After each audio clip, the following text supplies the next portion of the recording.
নজর রাখবো পরবর্তী সংবাদে। পঞ্চায়েত নির্বাচনের 4 মাস অতিক্রান্ত হয়নি এখনো পর্যন্ত, ঠিকঠাকভাবে মাস পেরোলো না, কিন্তু তারই মধ্যে এবার পঞ্চায়েতে অনাস্থা প্রস্তাব ঘিরে চাঞ্চল্য। কৈলাসহর বিধানসভা এলাকায় ধরা পড়লো এমনটাই ছবি।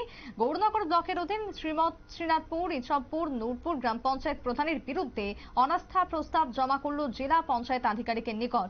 এ ব্যাপারে পঞ্চায়েত আধিকারিক ডেভিড হালাম তিনি কি জানাচ্ছেন, যদিও এই প্রসঙ্গে কৈলাসহর থেকে কি বক্তব্য উঠে এসেছে শুনুন। একটা হলো শ্রীনাথপুর গ্রাম পঞ্চায়েতে,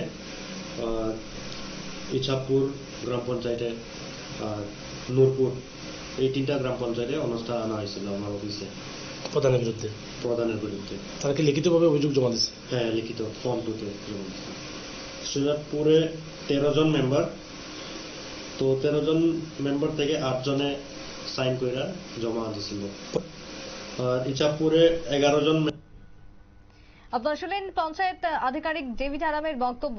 নির্বাচিত পঞ্চায়েত সদস্যরা এরকম দলবিরোধী কাজ করলে কিংবা অনাস্থা প্রস্তাব জমা দিলেও কোনো রাজনৈতিক দলের পক্ষ থেকে পঞ্চায়েত সদস্যদের বিরুদ্ধে কোনো ধরনের পদক্ষেপ করা হয়নি, এমনই বেশ কিছু বক্তব্য উঠে আসছে এবার কৈলাসহর থেকে। ছোট্ট বিরতির পর ফিরছি, সঙ্গে থাকুন।